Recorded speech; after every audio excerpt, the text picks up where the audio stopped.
একাদশী ব্রত করলে কোনোদিন মরবেন না। স্বাস্থ্যের ভালো আর ধর্মের দিক থেকেও ভালো। মায়েরা অনেকে করেছেন, অনেকে করেননি, আর বাবারা অল্প কজন করেছেন। সবার একাদশী ব্রত পালন করা একান্ত কর্তব্য। আমাদের এই দুর্লভ মানব জনম, একটা দুটো আমাদের সনাতন ধর্মাবলম্বী, জন্মান্তর বাদে বিশ্বাসী, আমাদের একবার দুইবার অন্য অন্য ধর্মে শুধু একবারই জন্ম তারা মনে করে, কিন্তু আমাদের ধর্মে তা নয়। আমাদের ধর্মে কর্মফল অনুসারে বারবার জন্মগ্রহণ করতে হয়। কয়বার জন্ম হয় জানেন? 84 লক্ষ জনি করিয়া ভ্রমণ, বহু ভাগ্যের ফলে হয় মনুষ্য জনম। হেন জন্ম পাইয়া কৃষ্ণ না ভজিয়া, আছরে মায়ার জি মায়াতে মজিয়া। বলে একটা নয়, দুইটা নয়, 84 লক্ষ জনি ভ্রমণ করতে করতে আমরা এই দুর্লভ মানব জন্ম পেয়েছি। এই জন্ম পেয়েও আমরা কৃষ্ণের ভজন না করে মায়ায় ডুবে রয়েছি। এই দুর্লভ জন্ম পেয়েও আমরা একাদশী আদি ব্রত পালন না করে মায়ায় ডুবে রয়েছি। ও করলে কি হয়? ও করলে যদি সবাই চলে যেত ভগবানের কাছে, এরকম কত ধরনের মত, কত ধরনের কথা। আমার এই জন্মটা বড় দুর্লভ। 84টা লক্ষ জনই ভ্রমণ করতে হয়েছে। কি জানেন? আমাদের শাস্ত্রে বলা হয়েছে, জলে জানবলক্ষাতি স্থাবর বিংশতি, কৃমি কীট রুদ্র সংখ্যা পক্ষিনাম 10 লক্ষাকম, পশুনায়ম চ 3 লক্ষানি 4 লক্ষাকা মানবম। আজ আমরা যেই মানুষ হয়ে বসে রয়েছি, এর আগে আমাদের জলের ভিতরে জন্মগ্রহণ করতে হয়েছে। জলজানব লক্ষাতি, আমাদের জলের ভিতরে 9 লক্ষ বার জন্মগ্রহণ করতে হয়েছে। ওই জলের ভিতরে আমরা মাছ হয়েছি, শামুক হয়েছি, কাঁকড়া হয়েছি, কত জলের প্রাণী আছে না, কচ্ছপ, কুমির। 9 লক্ষ বার আমরা জলের ভিতরে জন্ম নিয়েছি। কত যন্ত্রণা জলজ প্রাণী হলে না। ওই যে দেখুন, আসার সময় দেখছি জেলেরা জাল পাচ্ছে নদীর পাশে পাশে, জোয়ারে জল ভরে যাবে আর ওই জালের ভিতরে মাছেরা আটকা পড়বে কালকে, আর আটকা পড়ে মাছেরা কেমন ছটফট ছটফট করবে। ওই রকম একদিন আপনি আমি আমরা ওই জলের ভিতরে ছটফট করেছিলাম, বাঁচাও বাঁচাও বলে। কেউ বাঁচায়নি। ধরে নিয়ে ওই বটি দিয়ে কেটে তারপরে লবণ মাখিয়ে তেলে আমাদেরকেও ভাজা হয়েছিল। এই রকম করে 9 লক্ষ বার জলের ভিতরে জন্ম। কতবার ভগবানকে ডেকেছি, প্রভু প্রভু কৃপা করো। যেই জন্মে জলে থেকে আমরা কৃপা পেলাম গোবিন্দ বলে, কেন জলে ভালো লাগে না বুঝি? আমরা বলছি না প্রভু, এই জলে থেকে কি তোমায় ডাকা যায়? তুমি একটা কাজ করো, জল থেকে আমাদের উপরে পাঠিয়ে দাও। ভগবান বলে, উপরে গেলে আমায় ডাকবি, উপরে গেলে আমার নাম করবি? ওই জলের ভিতরে আমরা কথা দিয়েছিলাম, হ্যাঁ প্রভু ডাঙায় উঠলে করব। ভগবান বলে, তাহলে যা ডাঙায় যা। স্থাবরা বিংশতি, ভগবান আমাদের 20 লক্ষ বার গাছ জন্ম দিল, স্থাবরে স্থলে জন্ম দিয়েছে। তাল গাছ, বেল গাছ, আম গাছ, লিচু গাছ, কদম গাছ, কত গাছ। দেখেছেন আমাদের ধর্ম কেমন বিজ্ঞানসম্মত। 1000 বছর আগে শাস্ত্রে লেখা হয়েছে, আর এখন বিজ্ঞানীগণ রিসার্চ করে দেখছে 20 লক্ষ প্রজাতির গাছ, হ্যাঁ 9 লক্ষ প্রজাতির জলজ প্রাণী রয়েছে। 20 লক্ষ প্রজাতির গাছ, তাল গাছ, বেল গাছ, কত গাছ হলাম। ভগবানকে আবার ডাকছি, প্রভু এই গাছ হয়ে কি তোমায় ডাকা যায়? এক জায়গায় দাঁড়িয়ে থাকো, বৃষ্টিতে ভেজো, হ্যাঁ রোদে শুকাও, ও প্রভু এই গাছ জন্ম ভালো লাগে না, এর থেকে যদি কীট পতঙ্গ হতাম ও পিঁপড়েও যদি হতাম তাহলেও ভালো হতো। এক জায়গায় দাঁড়িয়ে থাকা খুব যন্ত্রণা, যন্ত্রণা কিনা, যন্ত্রণা কিনা মায়েরা? মনে আছে ছোটবেলার কথা, স্কুলে যখন পড়া পারতাম না সবাইকে ওই মাস্টার বাবু দাঁড় করিয়ে রাখতো কিনা? এইখানে এক মাস্টার বাবু আছে, পড়া না পারলে দাঁড় করিয়ে রাখতো, আর আমরা ঠাকুর ঠাকুর করতাম, ঠাকুর কোন সময় ছাড়ে বসতে বলবে, কোন সময় বসতে বলবে। ওই 45 মিনিটের ক্লাসে ছাড় 10 মিনিট দাঁড় করিয়ে রাখতো, তার জন্য ঠাকুরকে ডাকতাম, ঠাকুর ছাড়ে এখন যেন বসতে বলে, ছাড়ের মাথাটা যেন ঠান্ডা হয় এখনই যেন বলে। হ্যাঁ তো চিন্তা করে ওই 15 মিনিট দাঁড়িয়ে থাকায় কি কষ্ট, আর ওই গাছ হয়ে যারা জন্মগ্রহণ করেছে জন্মানোর দিন দাঁড়িয়েছে আর মরবার দিন পর্যন্ত এক জায়গায় দাঁড়িয়ে থাকবে, নড়তে পারে না, চড়তে পারে না, বলতে পারে না। বৃষ্টির সময় ভেজে রোদে এই খরার তাপে শুকায়, কি যন্ত্রণা গাছের। বৃক্ষ জন্ম বড় যন্ত্রণা। বৃক্ষ হয়ে আমরা গোবিন্দের কাছে বললাম, গোবিন্দ গো এমন বৃক্ষ হয়ে কি তোমায় ডাকা যায়? তার থেকে তুমি আমাদের কীট পতঙ্গ করে দাও, ও পিঁপড়ে হয়ে দৌড়াবো তাও ভালো, তাহলেও তোমায় ডাকতে পারবো। গোবিন্দ বলে তাই বুঝি, যা তাহলে কৃমি কীটা রুদ্র সংখ্যা 11 লক্ষবার আমাদের জন্ম হলো। এই কৃমি কীট রুদ্র সংখ্য 11 লক্ষবার, রুদ্র মানে 11, হ্যাঁ 11 লক্ষবার হলো এই কৃমি কীট হয়ে জন্ম। তেলা পোকা হয়েছি, পিঁপড়ে হয়েছি, হ্যাঁ কত ধরনের উই পোকা, হ্যাঁ কৃমি, কত ধরনের কীট পতঙ্গ হয়ে আমাদের 11 লক্ষবার জন্ম হয়েছে।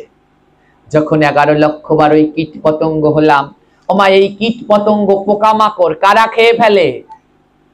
পোকামাকড় ধরে কোন প্রাণীরা খায়? পাখিরা। হ্যাঁ যখন আমরা পোকামাকড় হলাম, ওই পাখিদের হাত থেকে বাঁচার জন্য এই জায়গা লুকাচ্ছি, ওই জায়গায় লুকাচ্ছি, আবার ভগবানকে ডাকছি, প্রভু এই পোকামাকড় হয়ে কি তোমায় ডাকা যায়? তার থেকে পাখি হলে ভালো হতো। পাখি হতাম আমাদের এত ভয় ছিল না, কে খাবে আর আমাদের, পোকামাকড় হয়েছি তাই এও খেয়ে নেবে ভয় করে, তার থেকে পাখি হলে ভালো হতো। ভগবান বলে পাখি হলে ভালো হতো তাই না, তবে 11 লক্ষবার কীট পতঙ্গ জন্ম হবার পর আমাদের কি হলো? পক্ষী নাম 10 লক্ষাকম, 10 লক্ষবার পেলাম পাখি জন্ম। কাক হয়েছি, ঘুঘু, টিয়া, ময়না, টুনটুনি, কত পাখি হয়ে আকাশে উড়ে উড়ে বেরিয়েছি। আবার যখন পাখি হয়েছি ভগবানের কাছে আবার প্রার্থনা, গোবিন্দ পাখি হয়ে কি তোমায় ডাকা যায়? এই পাখি জন্ম ভালো লাগে না, তার থেকে পশু করে দাও। ওই পশুরা কত ভালো, ওদের 4টা পা আছে, দৌড়ে দৌড়ে চলে যায়। আমরা পাখি বৃষ্টিতে ভিজি, আমাদের কোনো ঢাকার মাথার উপরে ছাদ নেই, যদি পশু হতাম একটা জায়গায় গিয়ে মাথাটা তো লুকাতে পারতাম, দৌড়ে দৌড়ে যেখানে খুশি চলে যেতাম। ভগবান বললে পশু হলে আমায় ডাকবি। হ্যাঁ ভগবান কি করলো? 300 লক্ষানি পশুনায়ং চ, 30 লক্ষবার দিল পশুকুলে জন্ম। এই মোট 80 লক্ষবার, 30 লক্ষবার ভগবান পশুকুলে জন্ম দিয়ে দিল। কুকুর, বিড়াল, গরু, ছাগল, ভেড়া, কত কি হলাম। হ্যাঁ তখন ওই কুকুর, ছাগল, ভেড়া হয়ে জন্মগ্রহণ করে ভগবানের কাছে আবার প্রার্থনা, ও ঠাকুর এই পশু হয়ে কি তোমায় ডাকা যায়, তোমায় পাওয়া যায়? ওর থেকে তুমি মানুষ করে দাও, হ্যাঁ ওর থেকে মানুষ করে দাও, মানুষ হলে তোমায় প্রাণ ভরে ডাকবো। ওমা এই পশু জন্ম পাওয়ার পরে তারপরে আমরা পেলাম এই দুর্লভ মানব জন্ম। এই 84টা লক্ষ জনি ভ্রমণ করবার পরে আমরা দুর্লভ মানব জন্ম পেয়েছি। তাই মহাজন বলছে 84 লক্ষ জনি করিয়া ভ্রমণ, বহু ভাগ্যের ফলে হইল এই মনুষ্য জনম। হেন জনম পাইয়া কৃষ্ণের নাম ভজিয়া, আছরে মায়ার জি মায়াতে মজিয়া। এত কষ্ট করে এই জন্মটা পেলাম, তারপরেও আমরা ভগবানের ভজন করতে চাই না, তারপরেও নাম করতে চাই না। দেখুন আমাদের থেকে না, তাই বলছে কি, এই রকম মানুষ না হয়ে যদি ভক্তের দুয়ারের কুকুর হতাম। ঠাকুর মহাশয়, নরোত্তম ঠাকুর মহাশয় বলছে, এই জন্ম পেয়ে কি লাভ? সারা দিন শুধু মাথার ভিতরে শয়তানি বুদ্ধি, কাকে কি করে ঠকাবো, কার জিনিস কি করে মেরে খাওয়া যায়, হ্যাঁ, কি করে সুদের টাকা দিন দিন বাড়াবো, কি করে আরো ওই কত ধরনের অপকর্ম আছে, এইগুলো করব। কিন্তু একবার ভগবানের কথা আমাদের ভাবা হলো না। তাই ঠাকুর মহাশয় বলছে, এই রকম দুষ্টু মানব জন্ম না পেয়ে, হে প্রভু, আমি যদি ভক্তের দুয়ারের কুকুর হতাম। তাই ঠাকুর মহাশয় বলছে, ভক্তের দুয়ারে যদি হইতাম কুকুর, ভক্তের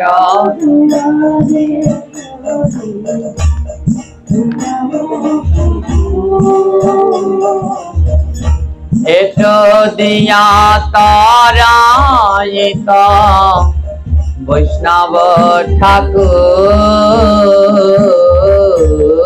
এটো দিয়া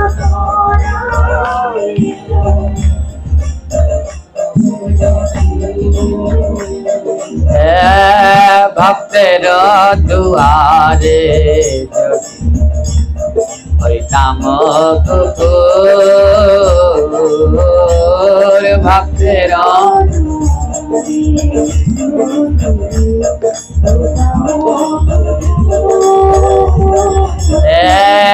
ভক্তের চরণের ধুলি অঙ্গেতে মাখিতাম। ভক্তের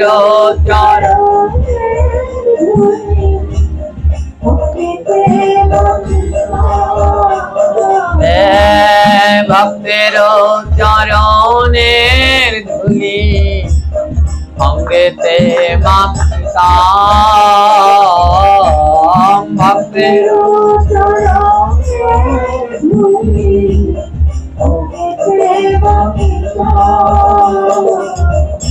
সাধু সঙ্গ পাইলে আমি ছুটিয়া যাইতাম।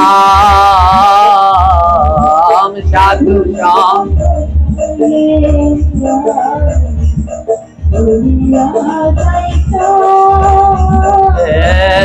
সাধু সঙ্গ পাইলে আমি ছুটিয়া যাইতাম।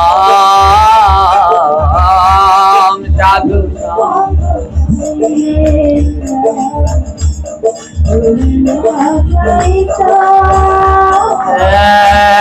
ভক্তের আর যদি কুকুর হইতাম।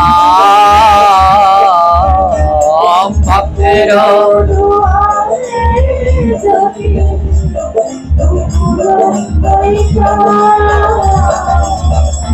সাধু সঙ্গ পাইলে আমি ছুটিয়া যাইতাম।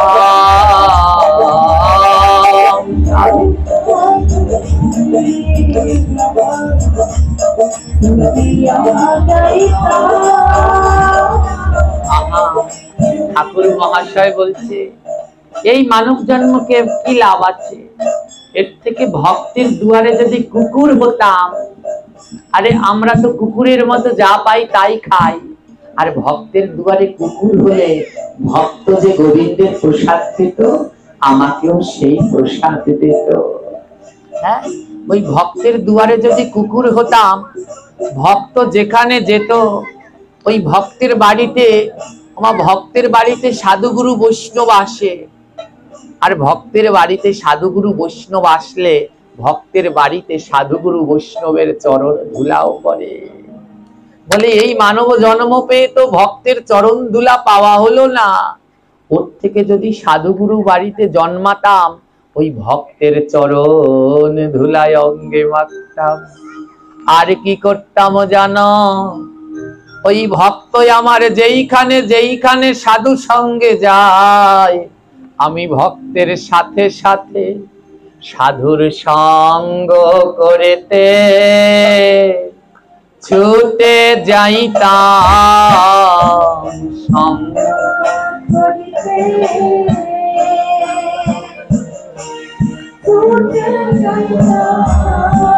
সাধুর সঙ্গ করেতে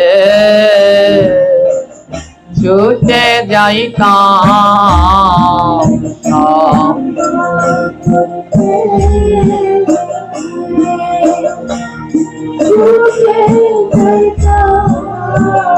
বলি যেইখানে সাধুর সঙ্গ পাইতাম, সঙ্গ করেতে ছুটে যাইতাম।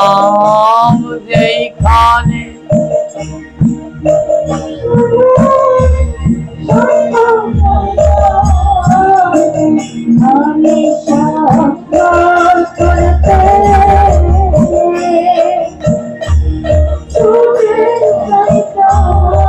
কারণ সাধু সঙ্গ ভালোবাসি,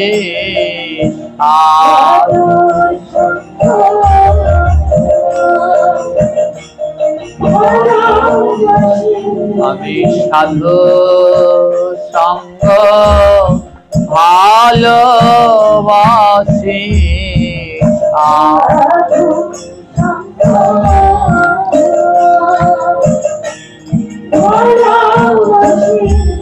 বলে তাই তো বারবার ছুটে আসি সাধু সঙ্গ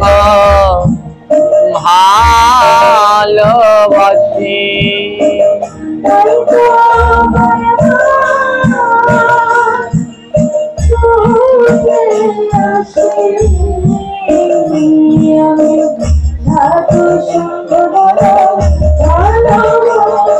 আমি সাধুর সঙ্গে দিন কাটাইতাম। সাধু আমি সাধুর সঙ্গে দিন কাটাইতাম।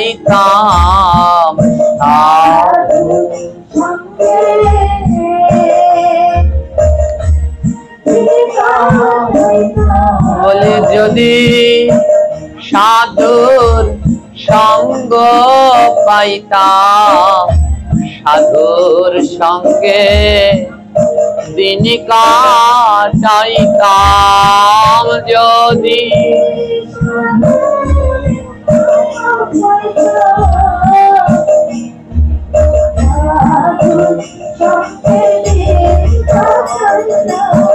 আহা, বলছি এই মানব জীবনটা ধন্য হয়ে যেত যদি মধুর সাধু সঙ্গ পেতাম।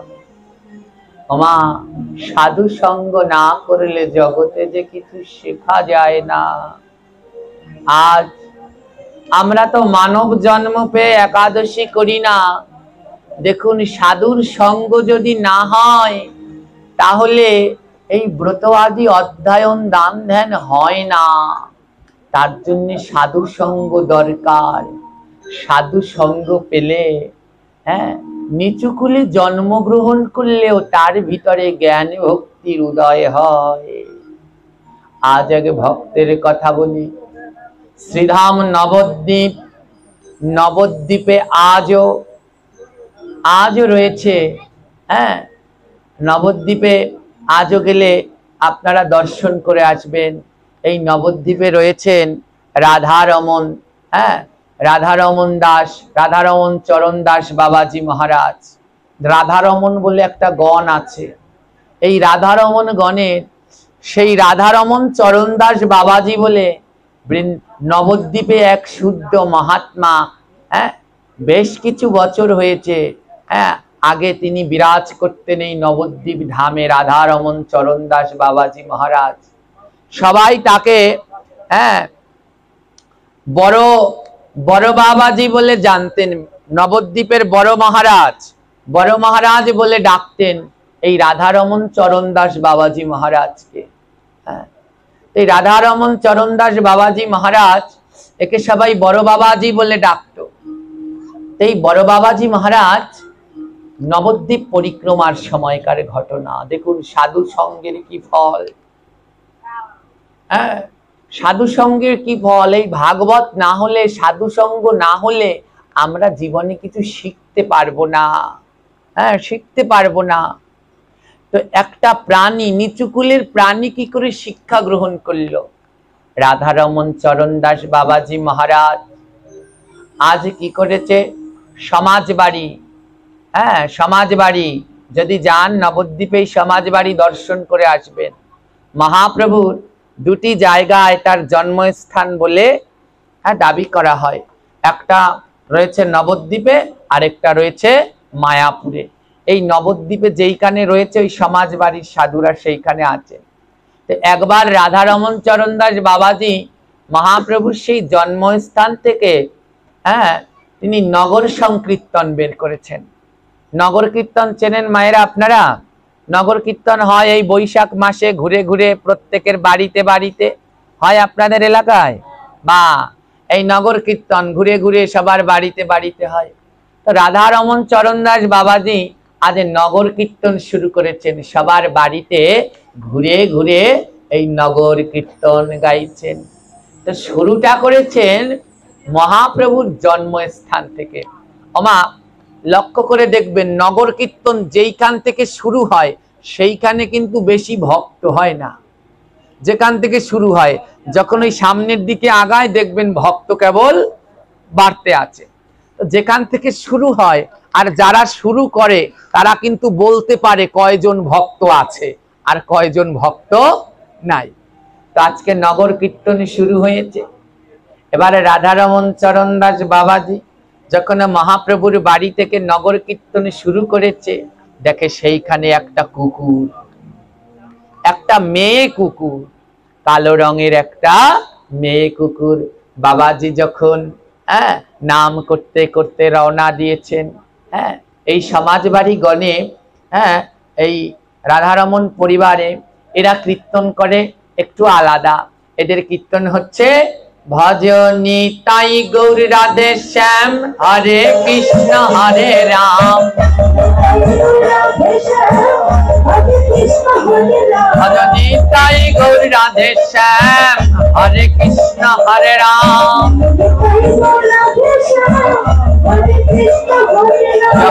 হরে কৃষ্ণ হরে রাম, নিতাই গৌর রাধে শ্যাম,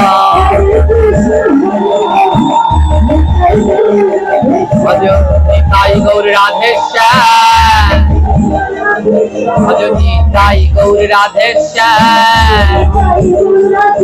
জপ সবাই হরে কৃষ্ণ হরে রাম, নিতাই গৌর রাধে শ্যাম, ভজ নিতাই গৌর রাধে শ্যাম।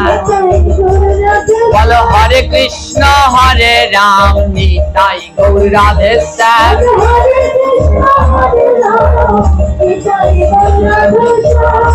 বাবাজি মহারাজেরা কীর্তন করেন ভজ নিতাই গৌর রাধে শ্যাম, জপ হরে কৃষ্ণ হরে রাম। এই আন্দোলন তাদের, হ্যাঁ, যে তোমরা সবাই নিতাই গৌর আর রাধা শ্যামের ভজন করো। হ্যাঁ, কত ভজন আছে, এর ভিতরে প্রধান নিতাই গৌর আর রাধা শ্যামের ভজন। আর কত নাম আছে না, কত জনে কত নাম জপ করে। বাবাজি মহারাজ বলছেন জপ করবে কেবলমাত্র হরে কৃষ্ণ হরে রাম মহামন্ত্র জপ করবে, আর নিতাই গৌর রাধা শ্যামের ভজন করবে। তো বাবাজি মহারাজ আজ কীর্তন করতে করতে রওনা দিয়েছেন, আর সাথে সাথে ওই মেয়ে কুকুরটিও যাচ্ছে। ভজ নিতাই গৌর राधे श्याम जप हरे कृष्णा हरे राम भजनिता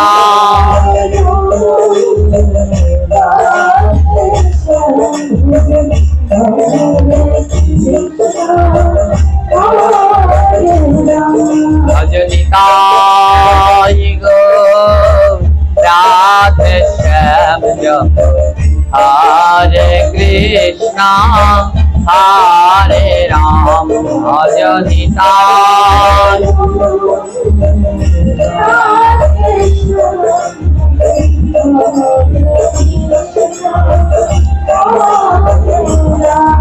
जप हरे कृष्णा हरे राम निताई गौर राधे श्याम जप हरे कृष्णा हरे राम निताई भजनिताई गौर राधे श्याम जप हरे कृष्णा हरे राम भजनिताई गौर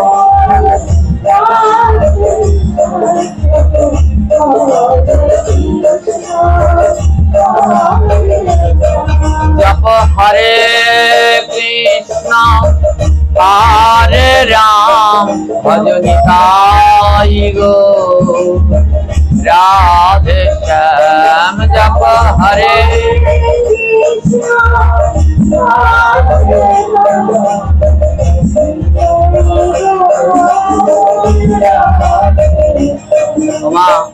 बाबाजी महाराज 9 दिन ধরে নবদ্বীপ পরিক্রমা করলেন। বাবাজি মহারাজ মাঝে মাঝে তাকিয়ে দেখায় যে আমরা যেইখানে বসে যেইখান থেকে শুরু করলাম যেই কয়জন ভক্তকে নিয়ে তারা সবাই আছে কিনা মাঝে মাঝে তাকিয়ে দেখে, কিন্তু সবাইকে দেখতে না পেলেও ওই কুকুরটিকে দেখতে পায়। কুকুরটির রং ছিল কালো। বাবাজি মহারাজের বেশ ভালো মনে আছে, এই কুকুরটা তো ওই মহাপ্রভুর বাড়ি থেকে রওনা দিয়েছে, এখনো যায়নি, আমাদের সামনে আমাদের সঙ্গে সঙ্গে রয়েছে। আমার সাধু সঙ্গে কেমন মনের পরিবর্তন হয় দেখুন। কুকুর কুকুর হচ্ছে লোভী জাতি, যেইখানে খাবার পায় সেইখানে ওরা ছুটে যায়, আটকানো যায় ওদের লোভ, যতই দেবেন ততই খাবে, পেট ভরা তাও নাক দিয়ে শুকে জিহ্বা দিয়ে একবার চেটে চলে আসবে, লোভ। তো কুকুরটা ওই ভক্তদের দলের সাথে যাচ্ছে কেন? ওই ভক্তরা প্রসাদ পাওয়ার পরে অগণিত প্রসাদ পড়ে থাকে, কুকুরটা সেই প্রসাদ সেবা করে। ওমা কুকুরটা প্রসাদ সেবা করতে করতে ওই কুকুরটাও একদিন পরম ভক্তে পরিণত হয়ে গেছে। কুকুরটাও একদিন পরম ভক্তে পরিণত হয়ে গেছে। সাধু সঙ্গ এমন, জগতে সব ছাড়া যায়। যারা এই ভক্তি পথে এসেছেন, এই সাধুর খাতায় নাম লিখিয়েছেন, ওমা সব ছাড়তে পারবেন, কিন্তু সাধু সঙ্গ ছাড়তে পারবেন না। যেইখানে শুনবেন ভাগবত হচ্ছে, কীর্তন হচ্ছে, আপনাদের নিমন্ত্রণ না করলেও আপনারা দৌড়ে সেখানে চলে যাবেন। এই সাধু সঙ্গের মহিমা। আজ কুকুরটিও না তদ্রূপ, কুকুরটিও ওই সাধুদের সঙ্গ আর ছাড়ে না। রাধারমন চরণ দাস বড় বাবাজি দল যেতায় যেতায় যায়, কুকুরটিও সেখানে সেখানে যায়।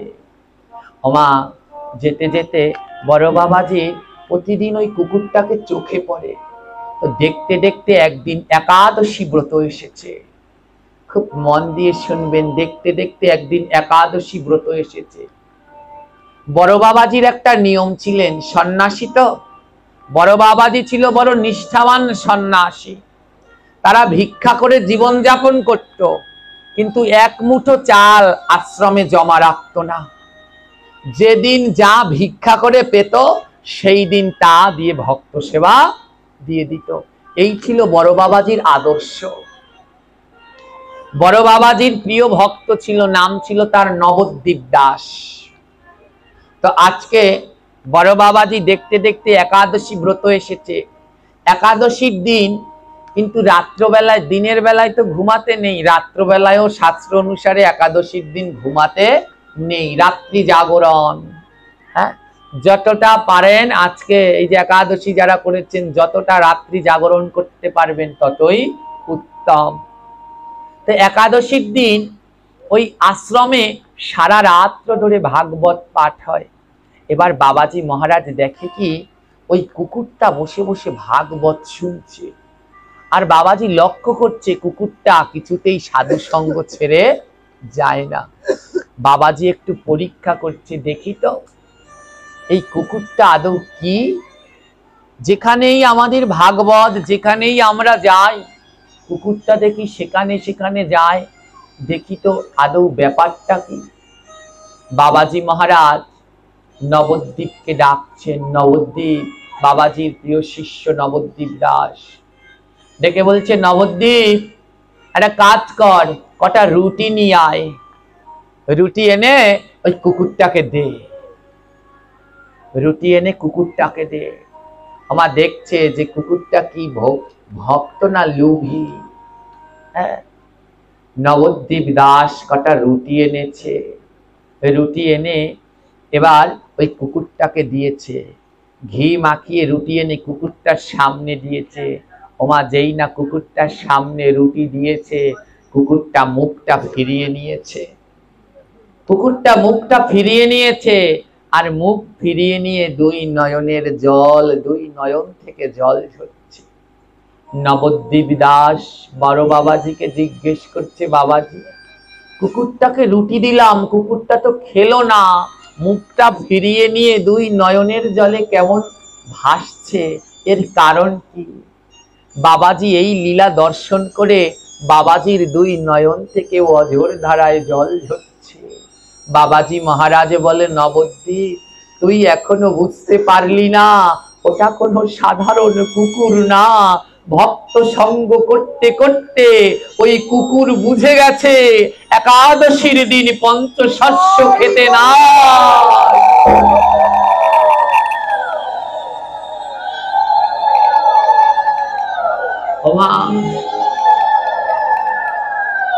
সাধু সঙ্গ করতে করতে ওই কুকুর বুঝে গেছে একাদশীর দিনই রুটি খেতে নাই। কিন্তু আমরা মানব জন্ম পেয়ে এখনো বুঝতে পারলাম না, এখনো একাদশী ব্রত না করে একাদশীর দিন অন্ন গ্রহণ করি। বাবাজি মহারাজ যিনি বৃন্দাবন নবদ্বীপে যাকে বলা হতো বড় বাবাজি, কুকুরের ভক্তি দেখে বাবাজি মহারাজ গিয়ে কুকুরটাকে জড়িয়ে ধরেছে। আহারে, তোর মতো যদি এই মানুষগুলো হতো, সমাজ পরিবর্তন হয়ে যেত। সবাই বলছে, দৌড়ে এসেছে দেখতে, কই কই দেখি তো কোন কুকুর আবার একাদশী করে, একাদশীর দিন রুটি খায় না, কই দেখি তো কুকুর কই।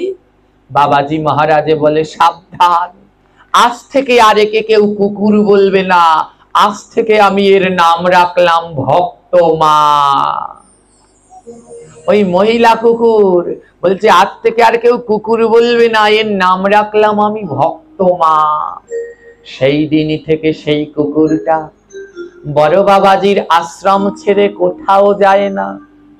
যখনই ভাগবত পাঠ হয়, কুকুরটা এক কোনায় বসে কান খাড়া করে ওই ভাগবত কথা শোনে। আর যখন ভাগবত পাঠ শেষ হয়ে যায়, সব ভক্তরা যখন লাইনে লাইনে বাড়ি চলে যায়, ওই কুকুরটা তখন কি করে জানো? ওই ভক্তরা যে আসরের মাঝে চরণ ধুলা রেখে যায়, কুকুরটা ওই ধুলার মাঝে দুই নয়নের জলে ভেসে ভেসে গড়াগড়ি দিয়ে কাঁদে।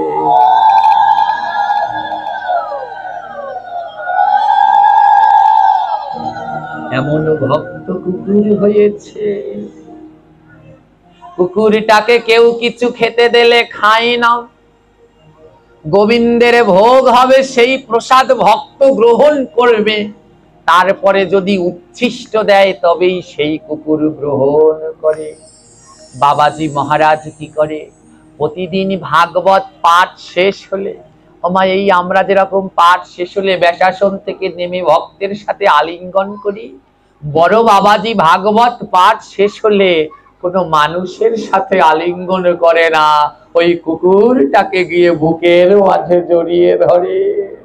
আর যখন কুকুরটাকে বুকের মাঝে জড়িয়ে ধরে, দেখে কুকুর ভাগবত শুনতে শুনতে কুকুরের নয়নের জলে ওই নিচের জায়গাটা ভিজে কাদা হয়ে গেছে। এইভাবে বেশ কিছুদিন চলতে লাগলো। আশ্রমে ওই কুকুরটা সবার কাছে ভক্ত মা হয়ে উঠল। কেউ আর তাকে এখন কুকুর বলে না, সবার কাছে সে ভক্ত মা। এখানে শিক্ষা, সাধু সঙ্গ করে কুকুর করলো একাদশী ব্রত। আর আমরা কি করলাম বলুন? একাদশী ব্রতের কি ফল দেখুন। আজ অনেক দিন হয়ে গেল, বিকাল বেলায় একদিন বড় বাবাজি ভাগবত শুনছে। ভাগবত শুনছে শত শত ভক্ত, আর বড় বাবাজির ব্যাসাসনের পাশে বসে আছে ওই কুকুরটা, কান খাড়া করে ভাগবত শুনছে। ভাগবত শুনতে শুনতে কুকুরটার শ্বাস উঠেছে। যখন কেউ মারা যায় একটা শ্বাস ওঠে না, দেখেন না? কুকুরটার শ্বাস উঠেছে। বাবাজি বুঝতে পেরেছে কুকুরটা আর বোধহয় থাকবে না। ভাগবত শুনতে শুনতে কুকুরটার শ্বাস উঠেছে। বাবাজি তাড়াতাড়ি ব্যাস আসন থেকে নেমে ভক্তদেরকে বলছে, ভক্তরা তোমরা নাম করো, আমার ভক্ত মা বোধহয় আজ বিদায় নিয়ে চলে যাবে। বাবাজি মহারাজের গলায় ছিল ভগবানের প্রসাদী মালা, কুকুরের গলায় মালা পরিয়ে দিল। নবদ্বীপকে বলছে, নবদ্বীপ একটু ভগবানের চরণামৃত দে। নবদ্বীপ চরণামৃত আনলো। বড় বাবাজি কুকুরের মুখে চরণামৃত দিল। ভগবানের প্রসাদী মালা গলায়, মুখে চরণামৃত। আর সব ভক্তরা কীর্তন করছে। কীর্তন শুনতে শুনতে কুকুরটি দেহ রেখেছে। আর যখন দেহ রেখেছে, বড় বাবাজি কুকুরটাকে বুকের মাঝে জড়িয়ে ধরে বলছে, ওরে কুকুর, ওরে কুকুরি রে, তোর মতো ভাগ্য বুঝি আমারও হবে না। তোর কত ভাগ্য ভালো রে কুকুর, তুই কুকুর কুলে জন্ম গ্রহণ করে মৃত্যুকালে হরিনাম শুনছিস, গোবিন্দের চরণামৃত পেলি, গলায় গোবিন্দের প্রসাদী মালা নিয়ে আজ তুই ভগবানের ধামে চলে গেলি। তোর মতো ভাগ্য বুঝি আমার হবে না রে।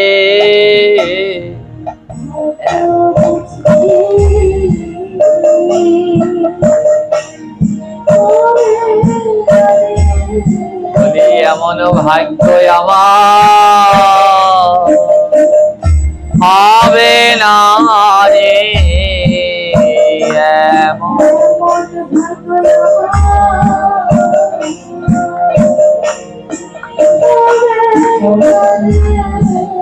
তুই ভক্তের চরণ ধুলা পেলি, এমন ভাগ্য আমার হবে না রে। ভক্তের চরণ ধুলা পেলি,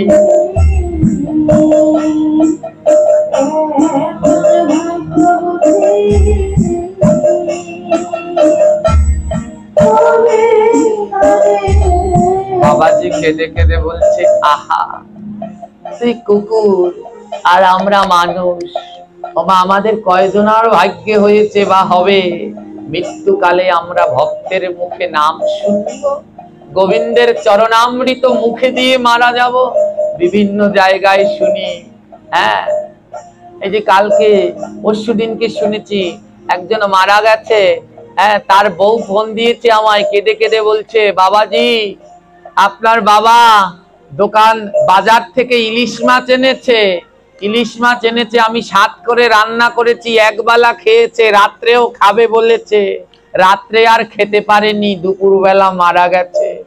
একবার হাসছি আর একবার দুঃখে ভাবছি, হায় রে হায় রে, ওই কুকুর মরে চরণামৃত, ভগবানের চরণামৃত পেয়ে, আর তোমরা মরো ইলিশ মাছ দিয়ে খেয়ে, রাত্রের আশায় আবার রেখে দিয়েছো। তাই তোমাদেরও ভাগ্য আর ওদেরও ভাগ্য।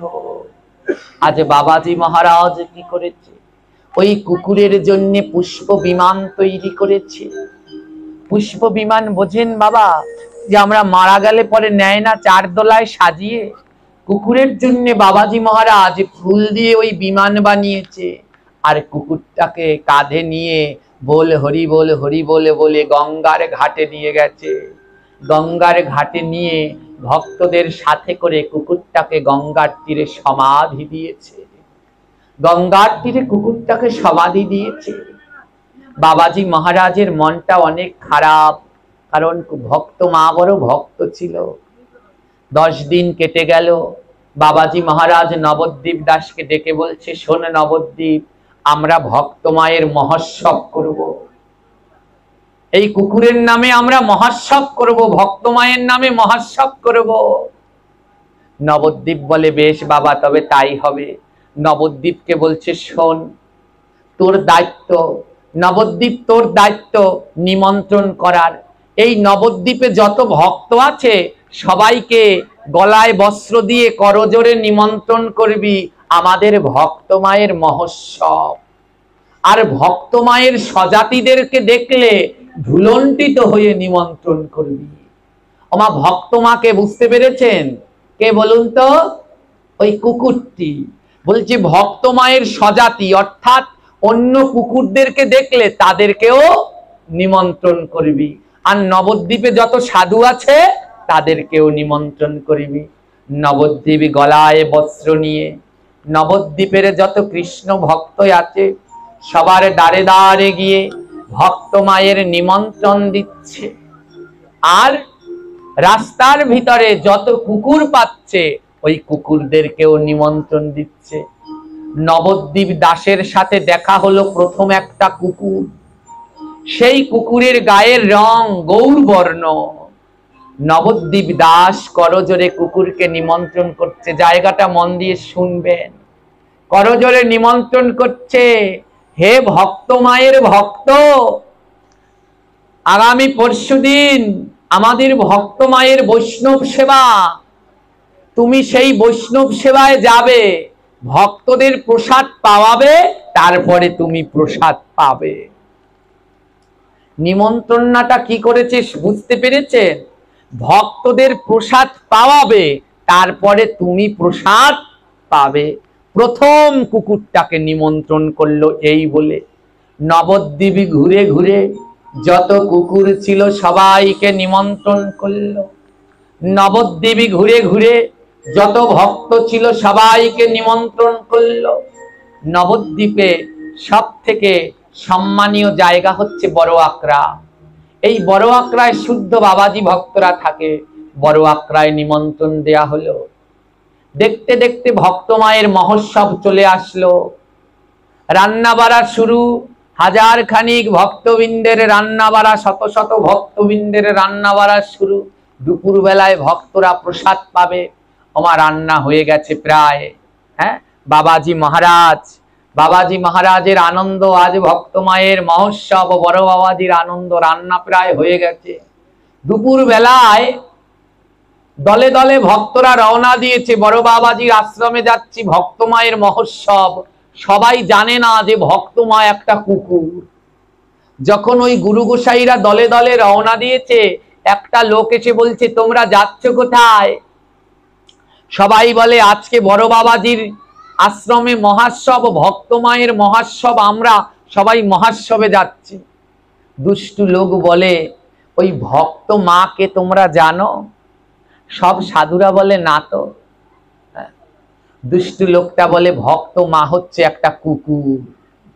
সাধুরা খেপে গেছে, কি বললে? কুকুর?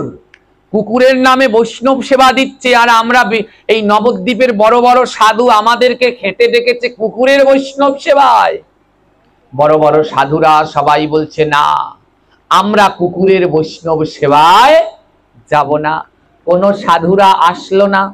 1টা বেজে গেছে, বাবাজি দেখে কেউ আসে না, রান্না বান্না প্রস্তুত। বাবাজি মহারাজের কাছে নবদ্বীপ সংবাদ নিয়ে এসেছে, বাবাজি বড় অনর্থ হয়েছে। নবদ্বীপের সাধুরা সিদ্ধান্ত নিয়েছে তারা কুকুরের বৈষ্ণব সেবা গ্রহণ করবে না, কুকুরের নামে মহোৎসব তারা গ্রহণ করবে না। বাবাজি বলে, চিন্তা করো না নবদ্বীপ, আমি সাধুদের বাড়িতে যাব। বাবাজি মহারাজ দৌড়ে দৌড়ে সব সাধুদের গৃহে যাচ্ছে, আরে করজোড়ে বলছে, ওগো তোমরা সবাই চলো, প্রসাদ পাবে। তোমরা যাকে কুকুর বলছো ও কুকুর ছিল না, ও ভক্ত ছিল। ও ভক্ত ছিল, একাদশীর দিনও পঞ্চশস্য গ্রহণ করতো না, ও ভাগবত শুনতো, ও ভক্তের ধুলা মাখতো। তোমরা সবাই চলো, তোমরা সবাই চলো, ভক্তের মহাসব চলো। কিন্তু নবদ্বীপবাসীরা কেউ আসলো না। বড় বাবাজি খালি হাতে ফিরে এসেছে, আরে ফিরে এসে নিতাই গৌরের চরণে আছাড় খেয়ে বলছে, নিতাই গৌর, আমি তো কোনো অন্যায় করিনি, ভক্ত মায়ের নামে বৈষ্ণব সেবার আয়োজন করেছি, তাই হে নিতাই গৌর, তোমার সেবা তুমি দিও, তোমার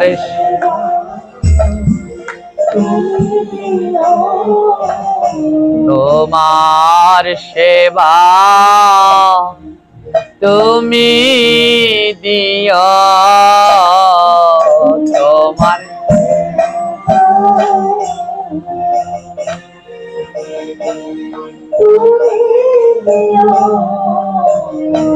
নিতাই গৌরের চরণে আছাড় খেয়ে কাঁদছে, নিতাই গৌর, এত ভক্তের রান্না করলাম, আজ যদি সাধুরা না আসে কে গ্রহণ করবে? তাই হে নিতাই গৌর বলি, তোমার সেবা তুমি দিও,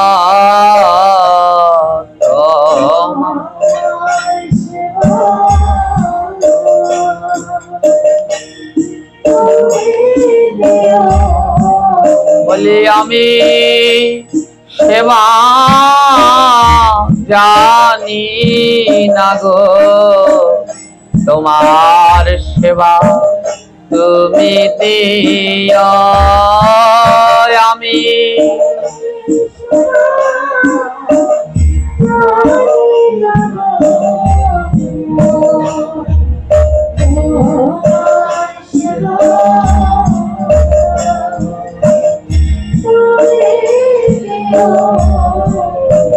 আজ বড় বাবাজি নিতাই গৌরকে বলে এক পাত্র জল আর গামছা নিয়ে ওই মন্দিরের গেটের সামনে এসে দাঁড়িয়েছে।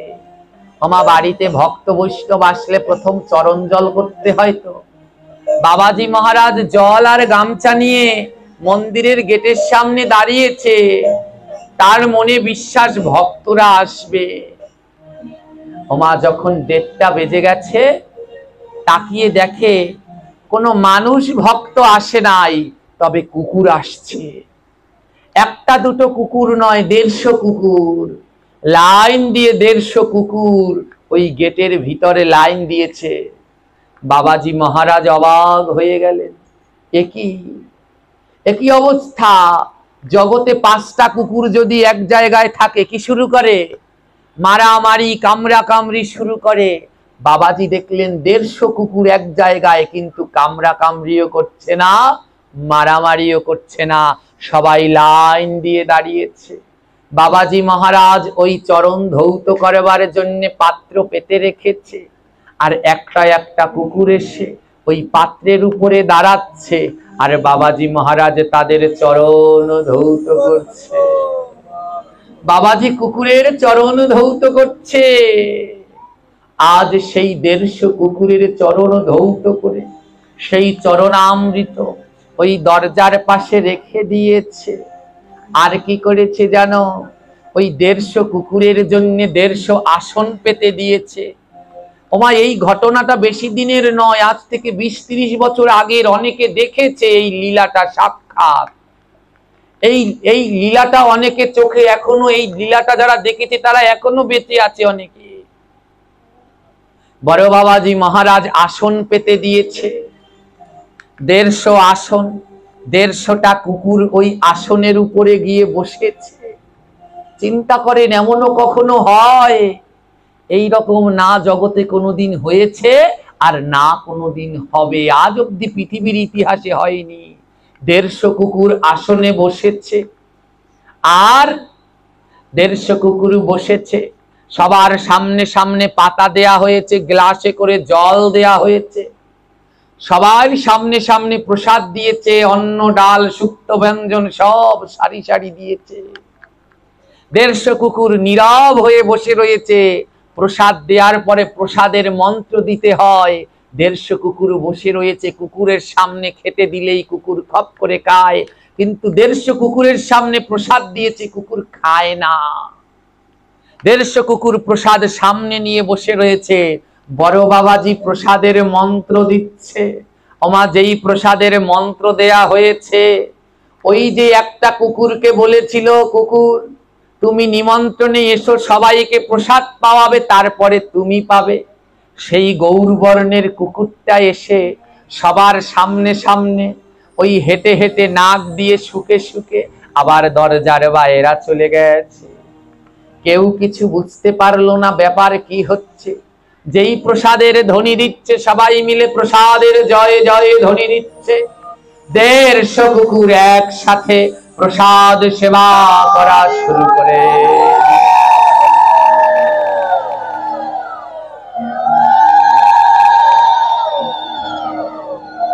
সবাই অবাক হয়ে তাকিয়ে রয়েছে। কুকুর এরকম ভাবে খায়? কুকুর তো এক জায়গায় খেতে দিলে 5টা হলেই মারামারি শুরু করে। 150 কুকুর একসাথে বসে বসে প্রসাদ পায়, আবার জলের গ্লাস থেকে নিয়ে জল পাচ্ছে। কোনো মারামারি কিচ্ছু নেই। চারো নবদ্বীপে ছড়িয়ে গেল কুকুরের বৈষ্ণব সেবা হচ্ছে। আজও নবদ্বীপে এই জায়গাটি আছে। আপনারা নবদ্বীপে গেলে, মাঝে মাঝে তো পশ্চিমবঙ্গে যান, গেলে ওই মায়াপুরে গেলে একটু নবদ্বীপে যাবেন, সেখানে গিয়ে এই জায়গাটা দর্শন করে আসবেন। আজও সেইখানে আছে সেই কুকুরের বৈষ্ণব সেবার জায়গাটা, আজও আছে। একটু যাবেন, জীবনটা ধন্য হয়ে যাবে। আজ সেই সারি সারি দিয়ে বসেছে। বাবাজি মহারাজে 2 নয়নের জলে ভাসছে। আহারে আহারে ভক্ত মা, তোর সেবা আজ সার্থক হয়েছে। মা ওই কুকুরগুলো অন্য কেউ নয়, স্বর্গের যত দেব দেবী আজ কুকুর হয়ে এসেছে ভক্তের মহোৎসবের প্রসাদ গ্রহণ করবে।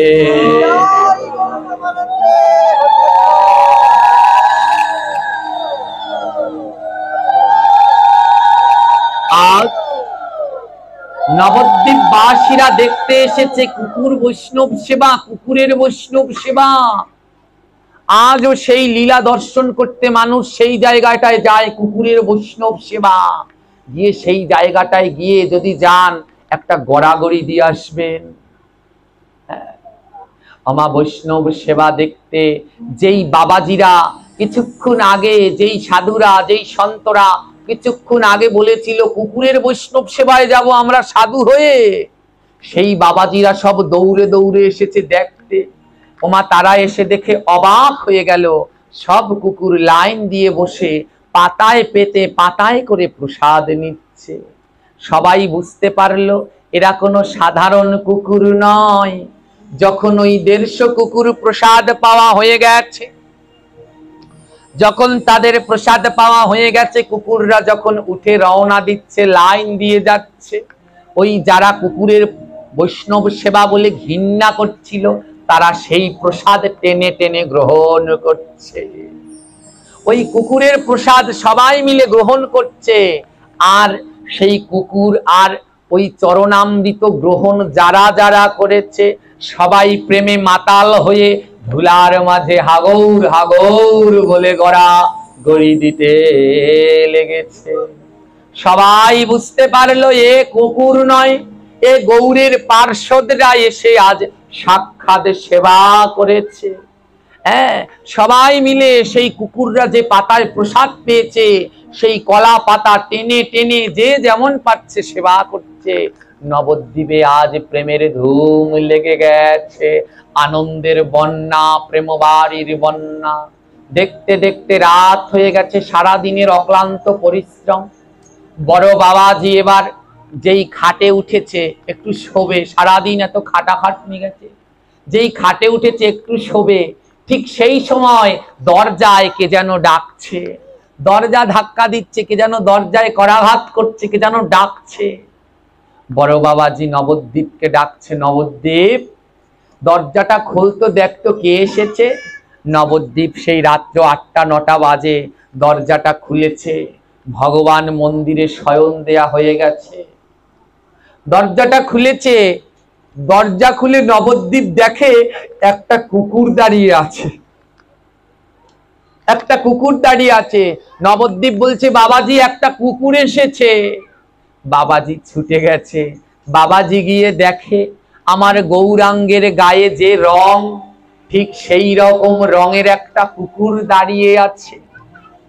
বাবাজি বলে, হ্যাঁ রে নবদ্বীপ, এই কুকুরটাকে তুই চিনতে পেরেছিস? ওমা, বাবাজি তো শুদ্ধ মহাত্মা, তিনি বুঝতে পেরেছেন একে। বাবাজি জিজ্ঞেস করছে, নবদ্বীপ কুকুরটাকে চিনতে পেরেছিস? নবদ্বীপ বলে, বাবাজি আমি যতগুলো কুকুরকে নিমন্ত্রণ করেছিলাম এইটা ছিল প্রথম কুকুর। বাবাজি বলে, কুকুরটাকে কি বলে নিমন্ত্রণ করেছিলি? নবদ্বীপ বলে, কুকুরটাকে বলেছিলাম আপনার স্বজাতির নামে বৈষ্ণব সেবা, আপনি যাবেন সবাইকে প্রসাদ পাইয়ে তারপরে আপনি পাবেন। হ্যাঁ মহারাজ, বাবাজি বলছে, শোন নবদ্বীপ, তুই যেমন বলেছিস এই কুকুরটা তেমনই করেছে। দেখ সবার প্রসাদ পাওয়া হয়ে গেছে, তুই বলেছিস সবাইকে প্রসাদ পাইয়ে তারপরে আপনি পাবেন, তাই সবার প্রসাদ পাওয়া শেষ, তারপরেই এ এসেছে। দে নবদ্বীপ, এবার একে প্রসাদ দে, এই ভক্তকে প্রসাদ দে। নবদ্বীপ বলে, গুরুদেব আশ্রমে তো আর কোনো প্রসাদ নাই, আশ্রমে আর কোনো প্রসাদ নাই, যা ছিল সব নিয়ে গেছে লুটে পুটে, সবাই প্রসাদ পেয়ে আনন্দের নিয়ে গেছে, আশ্রমে আর কোনো প্রসাদ নাই। আর ওই আশ্রমে নিয়মও নাই রাত্রবেলায় এক মুঠো চাল জমা থাকবে, বলে সব বিতরণ হয়ে গেছে। বাবাজি বলে, হতে পারে না, হতে পারে না, গৌর আসবে আর নিতাই প্রসাদ রাখবে না, এ তো হতে পারে না। নবদ্বীপ বলে, আমি তো কিছুই বুঝি না। বাবাজি বলে, গৌর এসেছে আর গৌরের জন্য নিতাই প্রসাদ অবশ্যই রাখে, নিতাই রাখে। ওরে নবদ্বীপ, মন্দিরের দরজাটা একটু খুলতো।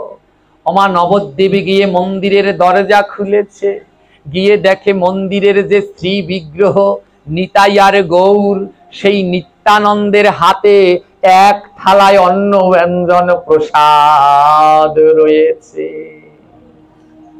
প্রসাদ রয়েছে। বাবাজি বলছে, কিরে নবদ্বীপ কিছু বুঝতে পারলি? নবদ্বীপই বলে, না। বলে, ওই যে এসেছে দরজায় দাঁড়িয়ে রয়েছে ও স্বয়ং গৌর, আর এইখানে নিতাই প্রসাদ নিয়ে দাঁড়িয়ে রয়েছে।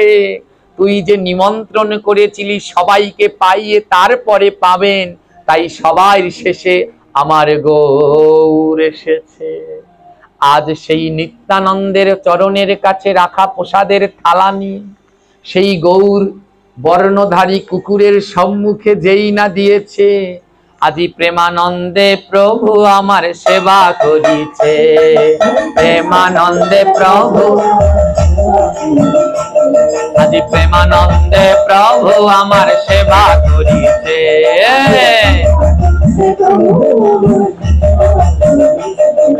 হেন কালে আকাশ থেকে পুষ্পরাতে এসেছে,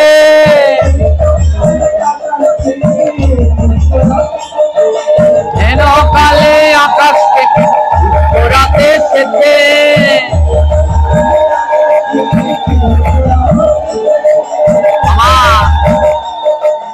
কেউ যদি দেহত্যাগ করে তার উদ্দেশ্যে যখন ওই বৈষ্ণব সেবা পূর্ণভাবে না দেয় ততক্ষণ পর্যন্ত গোলকের রথ আসে না। যেই নাই আমার মহাপ্রভু সেবা করেছে, আকাশ থেকে একটা পুষ্প রথ এসে পড়েছে। বাবাজি মহারাজ বলে, ভক্ত মা এবার পুষ্প রথে করে তুমি মধুর গোলক বৃন্দাবনে চলে।